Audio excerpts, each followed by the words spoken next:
Motorcycle. Paint and repaint. Powder coating.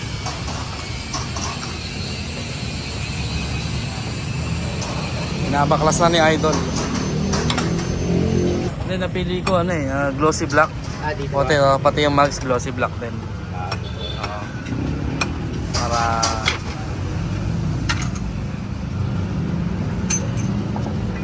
so pag binaklas pala yan, no, palit pito. Opo, kasi po stock po. Stock pito. So kasi talagang masisira na yung pito eh. So ito na, no, na strip to metal na to, no, Boss Ryan. Natanggal na din yung bearing. Ayan. Nilinis na nila. Ito yung sa likod, yung sa harap, tapos ito yung J-bar, no. Ayan.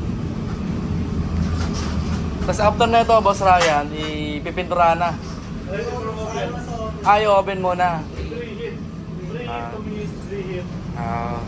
So, i-oven, tapos pa-powder coat, tapos oven ulit. So, ayan. So, ayan. Naka-curious tayo dito sa tinesting natin. So, check natin kung mawawala yung kamay. Sa 20 pesos. Oh, ayan, oh. Mamaya uusok yan. Ayan na, umusok na. Ang usok, oh. Oh. Usok yan. Malalaman natin, no? So, sabi kasi, hot air dry, 360, remove germs and viruses. Oh, mainit, mainit. Oh, okay nga, no? Okay, okay. Nawala yung amoy. Yan na, no? After ng preheat, ano na, bubugahan na. So, yun ang powder ko.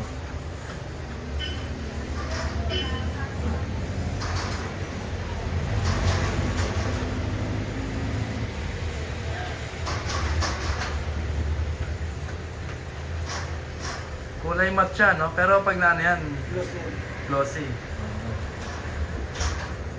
Importante din yung mga singit-singit.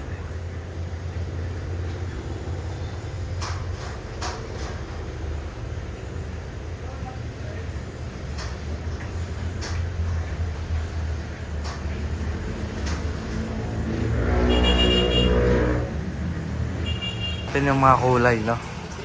So, yan, no? So, yun yung first option ko eh. Brown. Kakulay ng upuan, kaso negative na. Ayan, medyo mahirap dalhin. So, kaya para safe ako, kaya glossy black na lang. Ayan, yun yung green. So, actually may kasabay ako, 2 click. Ito sa kanila. Ganda rin, no? Puti, linis tingnan. Ewan ko lang kung babagay sa Honda Journey ang puti. Pero feeling ko bagay naman eh. Oh. Ito sa Honda Journey.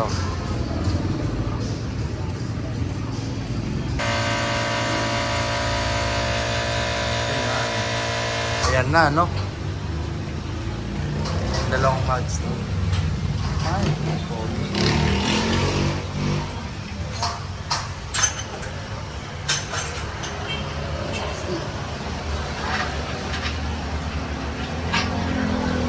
so ayan na, no, kinabit na yung unahan. So ang ganda, ganda. Stock lang pero glossy, no. Tapos kinakabit na yung pangalawa. So ayan na, no, guys, natapos na.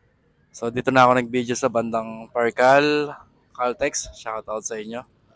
So pinayagan naman tayo. So ito, no, glossy black.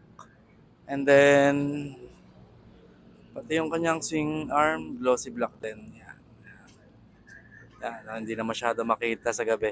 Okay, so far, no, nagustuhan ko naman yung ginawa ko kanina. At kung mapapansin nyo, naka-RL na rin yung aking signal light or double contact. So, yan, pansamantagal. Yan muna yung setup natin. So, possible kasi hindi ko nabaguhin hindi pala possible, pero hindi ko naiisip baguhin yung upuan. Gawa nga ng sobrang komportable siya habang bumabiyahe. Siguro pwede kong gawin is patungan ng ng itim. Tsaka itong handle grip. So far, masaya naman na ako sa gantong setup. Pansamantagal. So, para budget meal lang. Tsaka na ako magsi-CNC. Anyway, next ko dito is yung side mirror. No, so, possible yung medyo classic na bilog na kulay itim. And then, yeah, no. So, yun muna yung setup natin. Okay naman pogi naman, no. So, tinanggal ko lang yung handlebar para magmukhang malinis. So, ayan, no. So, next yung side mirror. Then, possible yung yung ilaw dito sa likod na pula, gawin kong clear or smoke. So, tingnan natin. So, yeah, no. Thank you for watching. Shout out to Shy Boy. Like and subscribe. Thank you for watching.